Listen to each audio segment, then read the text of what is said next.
you want to just try the oyster with nothing on it so you can really get the taste of it. It's the texture I'm worried about, man. You ready for that thing? No. Cheers. It's like a little redneck sushi. Cheers.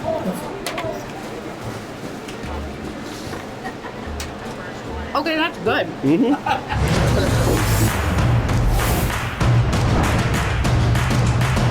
Hey everyone, I'm Jacalyn Maines, your hostess with the mostest at America's Best Restaurants. And today we popped over to Panama City, Florida to check out Dat Cajun Place. Let's go see what they're all about. Come on.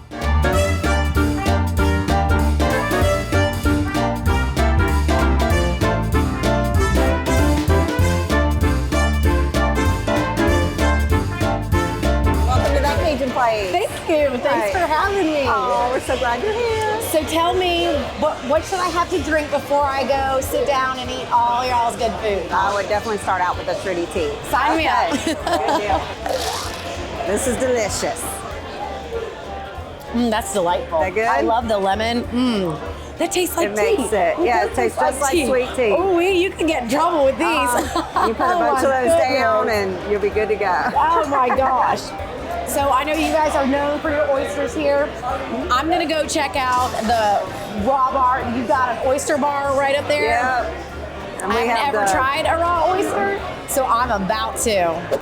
Yeah, so like I was saying, for the most part, you want to just try the oyster with nothing on it so you can really get the taste of it. It's the texture I'm worried about, man. You ready for that thing? No. Cheers. It's like a little redneck sushi. Cheers.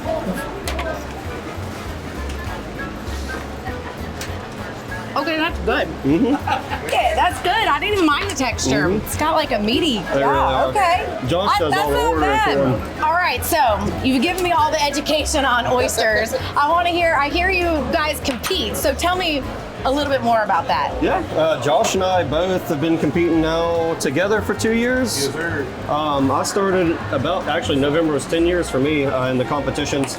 So what they do is every competitor will get the same amount of oysters, and your trays will be numbered. Okay. We'll go to a blind panel of judges that only know your tray number. They'll go over the X amount of oysters and add penalty seconds for impurities. So it's like an efficiency game, right? How many you can shuck in a certain amount of time? Right, but how efficiently they're shucked as well. Okay. So like your shucking time will just be your base time, and for every penalty that you have, say like the oyster's cut, right? Or if it's still attached to the shell, Okay. they'll add seconds to your shucking. Oh. Yep. So whoever has the lowest overall or final time wins. And like I said, that's why it's like an efficiency game. My first year at the Florida Seafood Festival, I ended up in 5th place, and I was thinking, I should probably practice for this stuff. So I started taking it a lot more seriously, and ended up going on a winning streak there. My 3rd year, I won the Florida Seafood Festival and had the opportunity to represent Florida on the national circuit. Yeah? So they'll send you up to Maryland, so St. Mary's County, Maryland, Okay. for the U.S. Oyster Festival. And the winner of the U.S. Oyster Festival goes to Ireland for the Worlds. And it's all the same criteria depending on what platform you're on. So then how'd you do? My first year to Ireland's event, I was in 13th. Second year was 5th, and I held it last year at 2nd. That was worldwide? International, yep. But nationally, like just here in the United States, I've you won. I've won the nationals 5 times. Well, now. heck yeah, Yep. man. That's exciting. Good It is luck very to exciting. you. I appreciate it. We're going to follow him. We got to follow this guy and see how he That's does. All right, so now I'm sitting down with Jan and Trudy, the owners of Dat Cajun Place, and I want to hear your story. Take me back to the beginning. We managed to find our place here in Panama City from Katrina. Katrina destroyed our homes. Oh. And so we found refuge here in Panama City in 2005. In 2012, Trudy decided she wanted to open up a sandwich shop. So we opened up a 450 square foot sandwich shop. It sat 9 people in the beginning. We got it up to about 22 people. One night I counted 30 people inside and 80 people outside. Oh, goodness. So we realized that wasn't going to take place. So we opened up 1,500 square feet. Then we went to 5,000 square feet 10 months later. In 2 years, we went from 450 square feet to 5,000 square feet. Wow. And Trudy said, we're going to do this. And I said, I don't think this is going to work. I looked at that empty space out there and I said, how are we going to put people here? Anyway, they came and they kept coming and they kept coming. 9 years later, from the very beginning, we opened up 10,000 square feet. And that's where we are today. And thanks to our locals have supported us throughout the years. Awesome. You know, so talk to me about the name. Well, I'm gonna tell you the name. I wanted to name it something like, something New Orleans. Maybe name it after Trudy's Cafe. Mm-hmm. And Trudy said, no, we're gonna call it That Cajun Place. I said, what Cajun Place? That Cajun Place. And so that was good. What we know about DCP, some people call it That Cajuns. We got several names that people call us now. Trudy did a marvelous job in calling it Dat Cajun Place. Dat Cajun And Place. that came from Who Dat, Who Dat for the Saints, but we try and incorporate a lot of Louisiana here.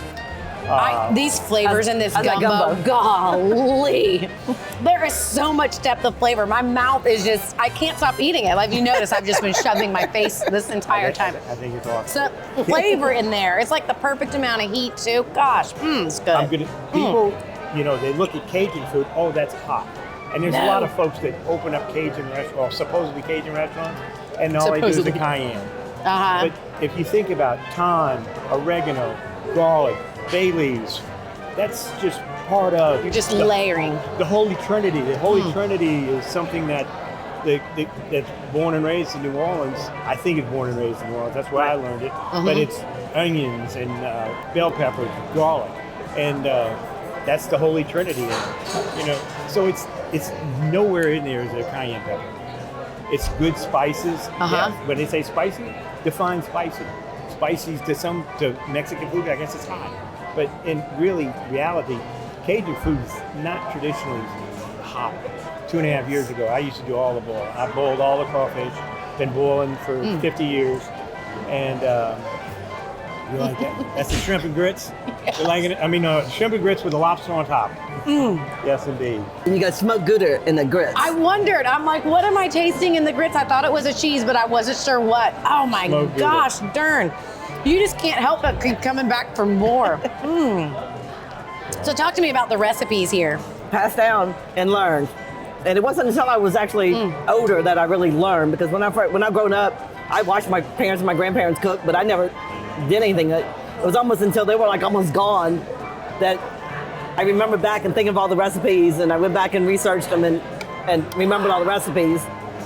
And realistically, what got us in the restaurant business too is that when we moved here, a lot of the restaurants here, and a lot of them still do, they close in the wintertime. November 30th, they close until February. Or March. February, or March, Yeah. February, And March. so we get upset because people here is like, we want to go out to dinner and there's no place to eat. The decent, we'd have to go into town, which is not really that far, and we said, and my motto now is, now that we open the restaurant, we're open all year long because I want to support the locals. For the first couple of years, I was the head chef. I mean, I did all the cooking in the kitchen. Yeah. The hardest thing was turning those for years, my gumbo, I would come in once or twice a week and put all the seasonings together in a bag. And all the things, I wouldn't tell them what's in it. And they would use it, okay, just dump this and dump that in there. It's a secret, so you know. And then we finally gone through so much, it's like, okay, I'm gonna have to trust somebody with the actual recipe. Was that hard for you? It was. I bet. It was hard. I don't measure. I do this, I do that. Well, suddenly I had to start measuring everything so I could write down the recipe. Yeah. So now they know a level teaspoon. You measure a level teaspoon. You don't just Not a heaping, changes it. So it takes me a while to get it so it's consistent coming out the kitchen every time when different people make it every day. You do have to taste that bread pudding. Okay, talk to me about this sauce and everything. I mean, this is like, that's a big old piece right there. That's a small piece, really. Oh my gosh, are you for serious? And that smells good and warm. We like it moist. We like it, gumbo from Cajuns was leftovers. Bread pudding was stale bread. What's left over? Let's put it in gumbo. We got stale bread. What are we gonna do with this stale bread? We got some. Let's make a bread pudding. Turn it into this amazingness. Oh my God, this is, golly, that's good. We worked on that for quite a while before we came up with the final recipe. It is super moist and soft, but then you kind of got a little bit of a crisp here, and then golly, that sauce on top. You said you just do. How do you think that mentality has served you in this business? One of the greatest books I ever read was How to Win Friends and Influence People. You treat people right, in return you'll be treated right. Just do the right thing. Some folks want to get in business and they just want to make as much money as they can, as fast as they can. We never got in business to make money.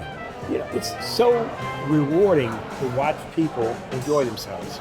So where can we find you online? ThatCajunPlace.com and That Cajun Place on Facebook. Awesome. Same thing on Instagram. I'm not a big Instagrammer and all that, but it's pretty much That Cajun Place. All right. You can find us anywhere online. That Cajun Place with a D. Yes, That Cajun Place. Now you know where to check them out. And My mind has been blown with all the flavor that I've tasted. This has been so delicious. Thank you so much for sharing your story and your talents got a small your taste of treasures. it. I know. Oh my goodness. Thanks for And I'm having gonna tell you us. one Well, more thank thing. you guys You for go. If it coming. weren't for her, I wouldn't be here. I'm gonna tell you that. Aw.